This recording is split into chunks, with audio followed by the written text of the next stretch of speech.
septembre, les premières neiges sont tombées sur les pics des montagnes Changbai.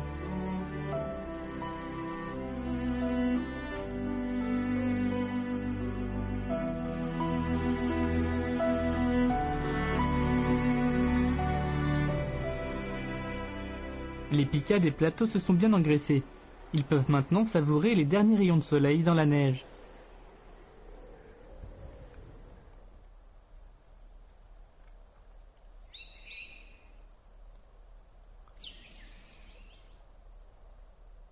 Les couronnes de neige de la montagne grandissent de plus en plus au fil des jours. L'hiver approche. Les arbres feuillus qui entourent le roi des pins de Corée ont perdu presque toutes leurs feuilles.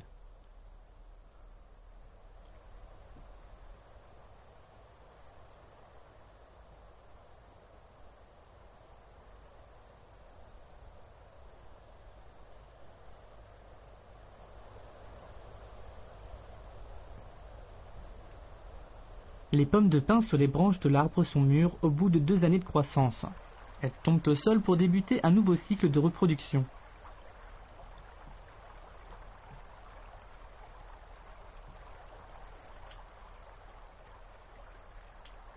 Les animaux se précipitent pour s'occuper de ces pommes de pin.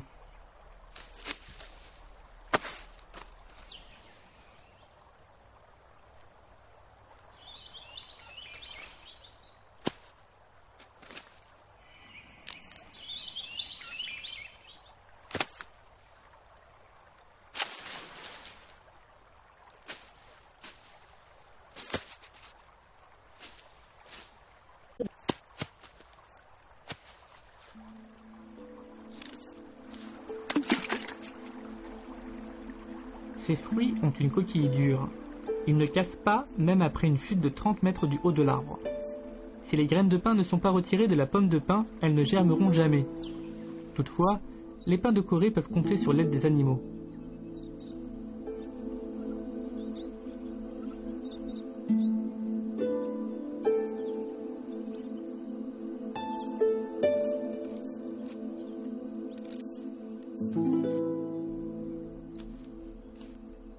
Les graines de pin exhalent une odeur enivrante. C'est une tentation irrésistible pour les animaux. Chaque créature a une façon ingénieuse d'ouvrir les coquilles dures. Les écureuils gris utilisent leurs dents aiguisées qui sont parfaitement adaptées à leur ouverture.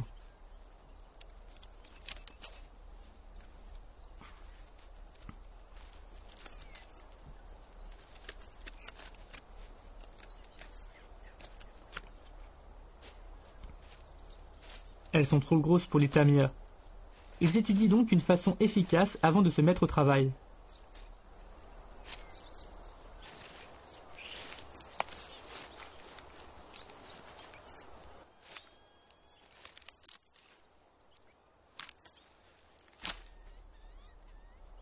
Les gros becs casse-noyaux ont un bec très puissant. Ils peuvent ouvrir une noix à chaque becquet.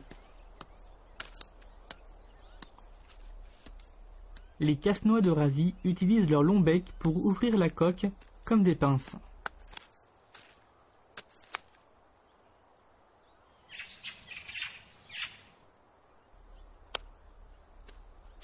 Bien que leur régime alimentaire soit composé d'insectes, même les paridés sont présents au festin. Et c'est ainsi que le banquet de graines de pin de Corée commence.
Après s'être rempli l'estomac, les tamias s'essuient la bouche avec des végétaux de la ceinture de la toundra en guise de serviette.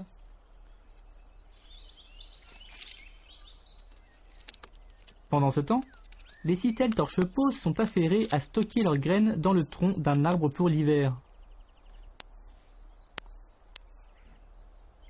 Les écureuils gris sont très intelligents pour ce qui est de dissimuler leurs graines. Avant l'hiver, un écureuil prépare entre 50 et 60 cachettes comme celle-ci. Chacune d'elles garde entre 20 et 50 graines de pain.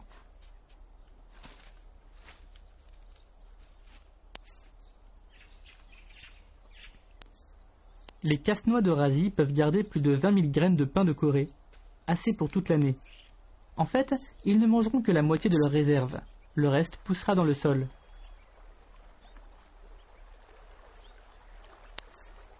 Les graines de pain de Corée contiennent beaucoup d'huile et peuvent fournir tous les calories dont les animaux ont besoin pour passer l'hiver. Mais elles ont aussi besoin des animaux pour être enterrés dans le sol et pouvoir germer un jour. Par conséquent, une relation formidable s'est instaurée entre les habitants de la forêt et les pins de Corée.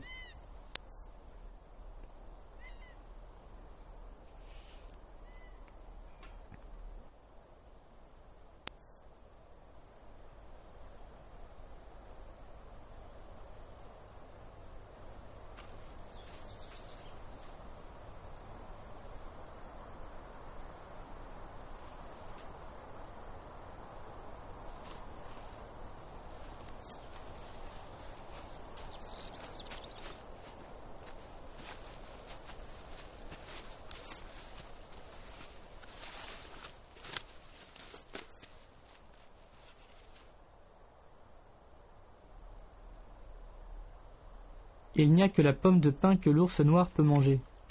Bien que cela semble invraisemblable, être consommé de cette manière est bon pour la descendance du pin de Corée. En effet, beaucoup de graines tombent au sol, quand d'autres sont mangées. De cette façon, les graines épargnées ont la possibilité de germer.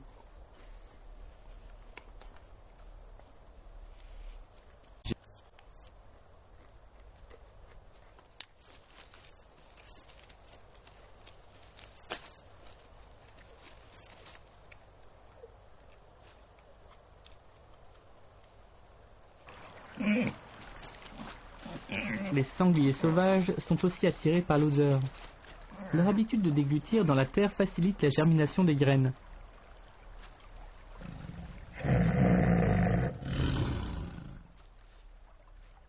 Après les sangliers sauvages, ce sont les tigres de Sibérie qui arrivent.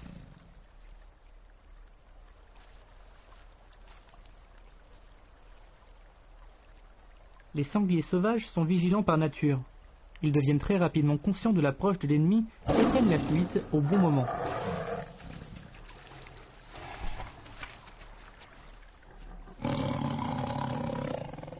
Le tigre de Sibérie est le roi des forêts du Nord. Étant le plus gros félin du monde, il tient la place du plus haut échelon de la chaîne alimentaire de la forêt.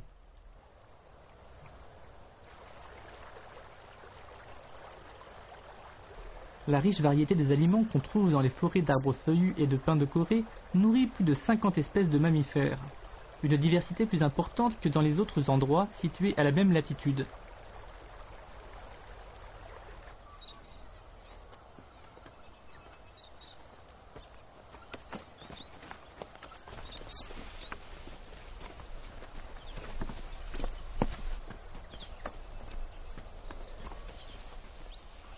Toutefois, l'arrivée de visiteurs inattendus dérange la tranquillité et la prospérité relative des forêts.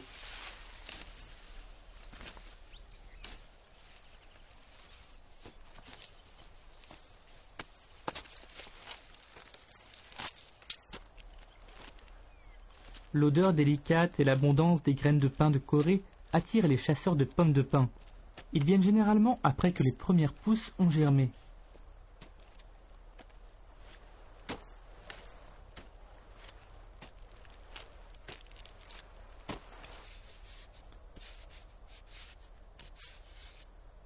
Le prix des graines de pin a augmenté ces derniers temps.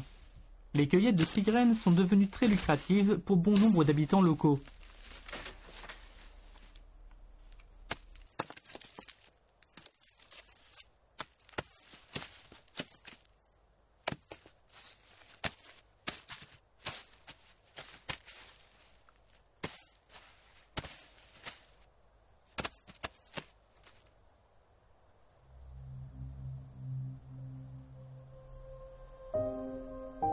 campent à l'endroit où les habitants de la forêt tiennent leur banquet.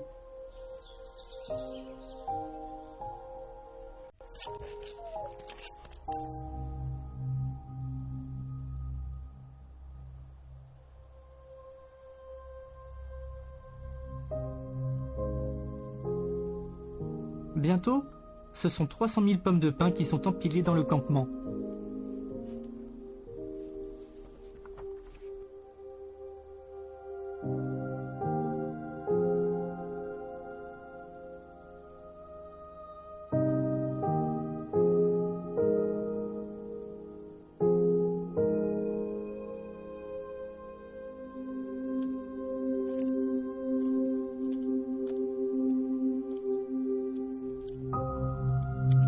À peine les hommes ont-ils quitté le campement que les animaux se réunissent pour continuer le festin. Cependant, leur excitation sera de courte durée car les pommes de pin seront bientôt emmenées dans les villes.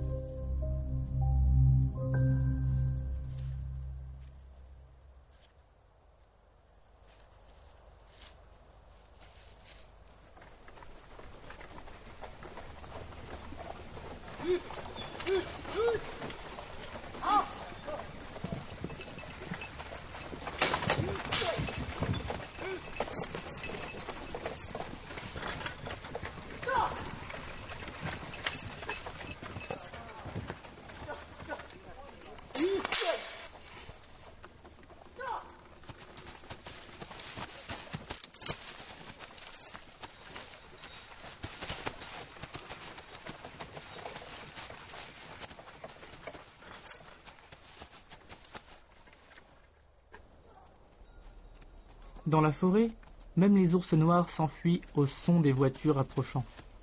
L'activité humaine a déréglé l'équilibre des forêts primitives. À cause de cela, les animaux ne peuvent pas stocker suffisamment de provisions ou s'engraisser assez pour passer l'hiver.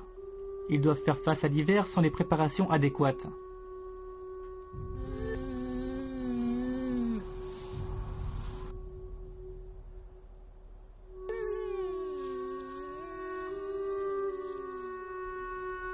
Le manque de pommes de pin à grande échelle empêche aussi le cycle de reproduction des pins de Corée.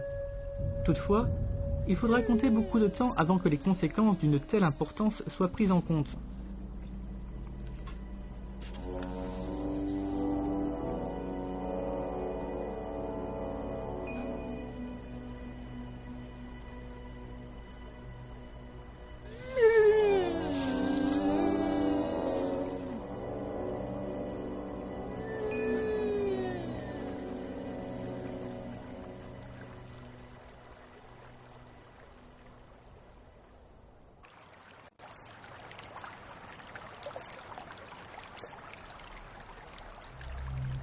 Au premier jour d'octobre, la neige commence à tomber dans la forêt et la température tombe à moins 10 degrés Celsius.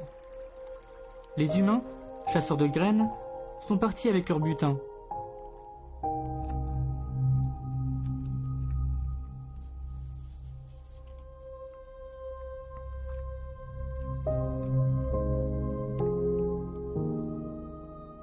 Le jeune pin de Corée endure son premier hiver. Ses branches sont encore très jeunes et cette situation risque d'être un danger fatal s'il est exposé à l'air glacial trop longtemps. La réduction du nombre de jeunes pins de Corée signifie que la forêt n'abrite plus que de vieux arbres, ce qui risque d'entraîner la disparition de la forêt à long terme.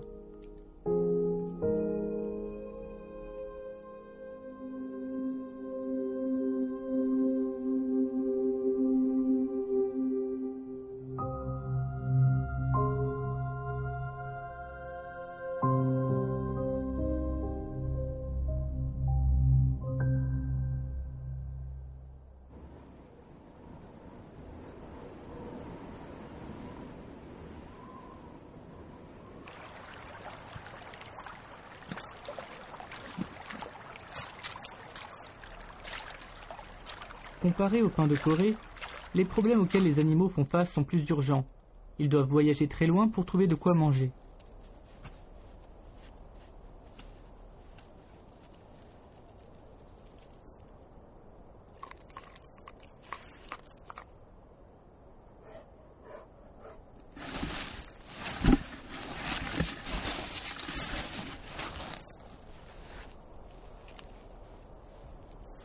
Malgré le froid, l'ours noir ne peut toujours pas hiberner.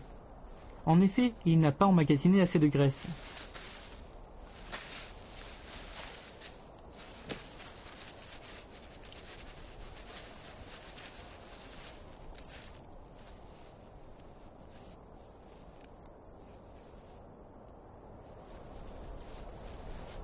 C'est alors qu'il découvre les ordures laissées par les humains.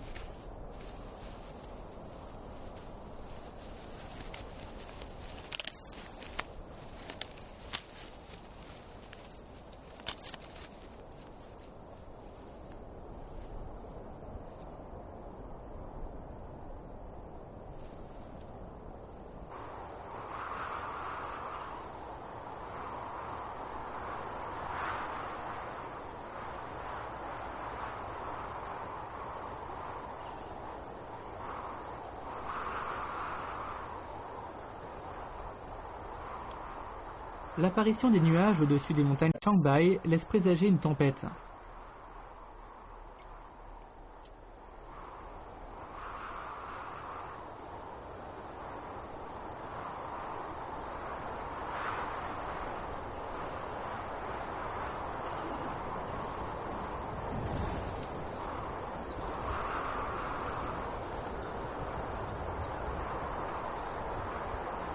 Le roi des pins de Corée a été le témoin des événements des 400 dernières années. Il a témoigné de beaucoup de tempêtes et il a survécu à toutes. Son tronc est fort et flexible et il est capable de résister aux vents violents.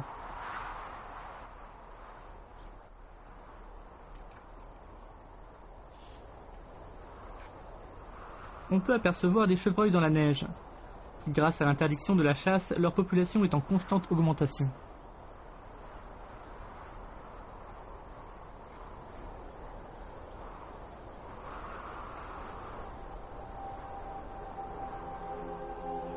La tempête couvre le jeune pin de Corée avec de la neige épaisse. Cette couverture le protégera de l'hiver éprouvant à venir.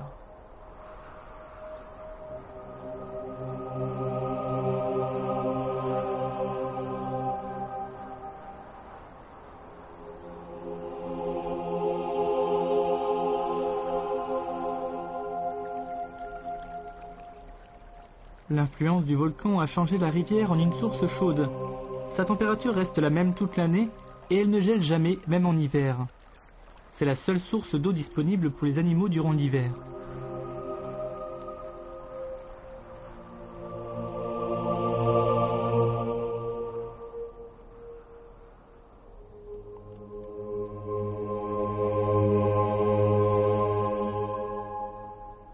La région des montagnes Changbai connaît plus de précipitations que tous les autres endroits du nord-est de la Chine.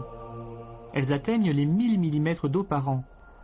En hiver, la neige fait plus d'1 mètre de profondeur, mais l'humidité ne peut pas être directement absorbée par les arbres. Aussi, les pins de Corée ont-ils développé une capacité miraculeuse pour conserver l'eau à travers des feuilles d'une structure unique.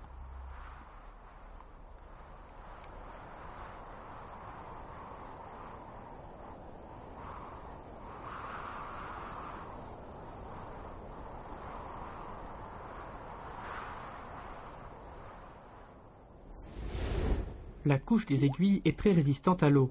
Les stomates sont profondément enfouis dans la partie inférieure. Cette structure crée un moyen de prévention à l'évaporation très efficace.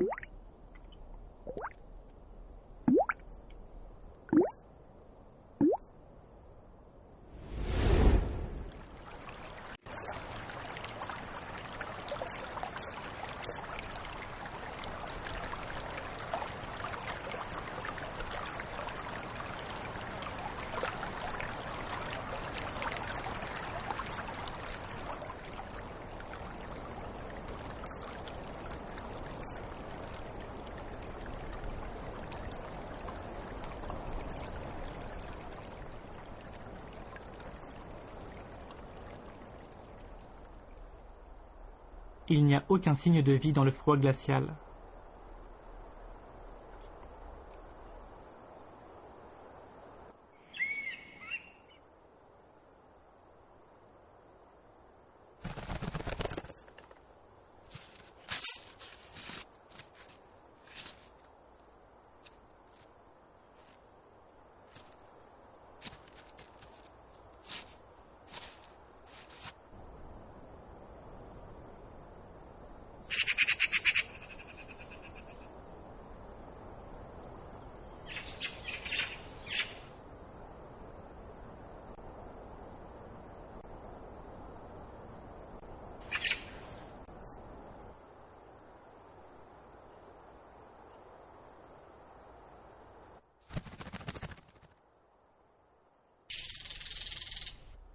Le casse-noix d'Eurasie vérifie son garde-manger chaque jour. Il se sent menacé à la vue d'une graine de pin dans le bec d'un gros bec casse-noyau.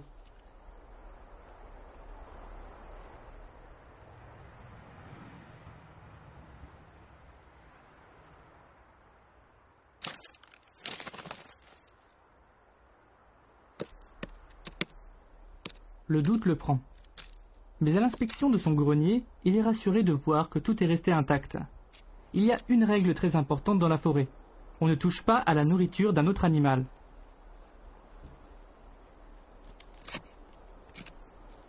Il prend une graine dans son bec, mais il la repose au bout d'un moment car il ne veut pas commencer aussitôt.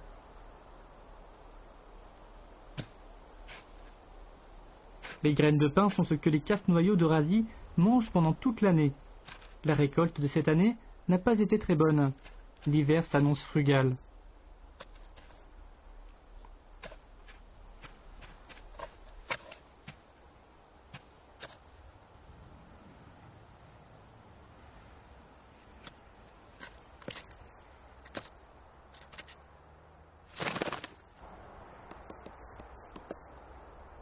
Le grand peuplier, à côté du pin de Corée, est l'abri de beaucoup d'insectes. Ceci constitue la nourriture du pivert en hiver.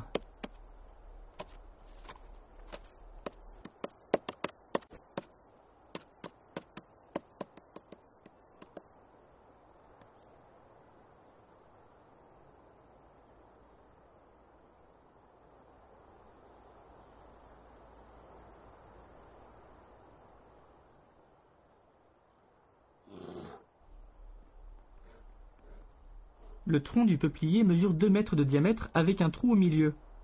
C'est là que l'ours noir hiberne.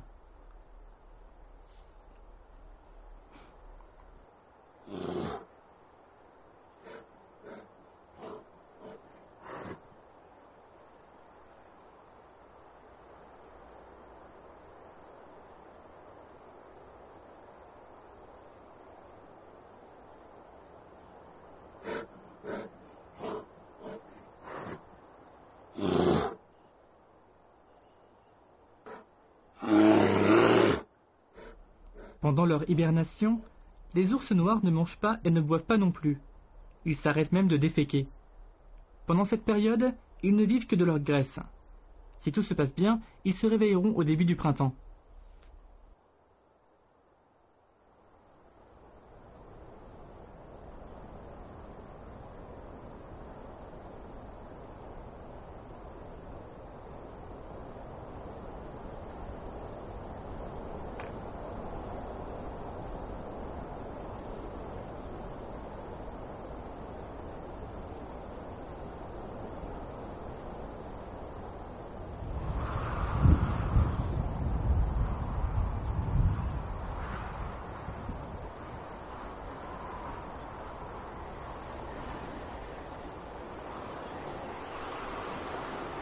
Les vents froids de Sibérie attaquent les montagnes Changbai à maintes reprises.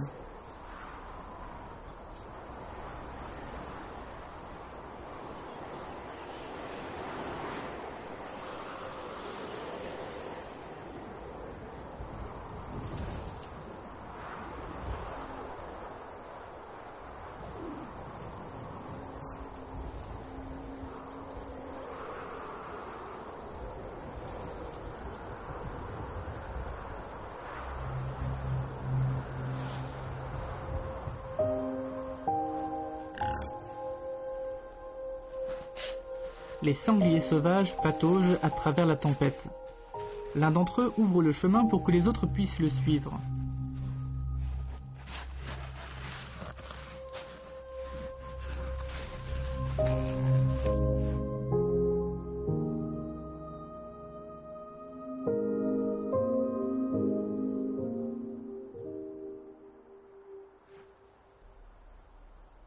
Quand le temps est particulièrement difficile, les sangliers sauvages se serrent les uns aux autres pour résister au froid hivernal. C'est un instinct qui est né suite à une lutte acharnée pour survivre. Leur long butoir peut sentir la présence d'une graine de pin, même si elle est recouverte par des centimètres de neige.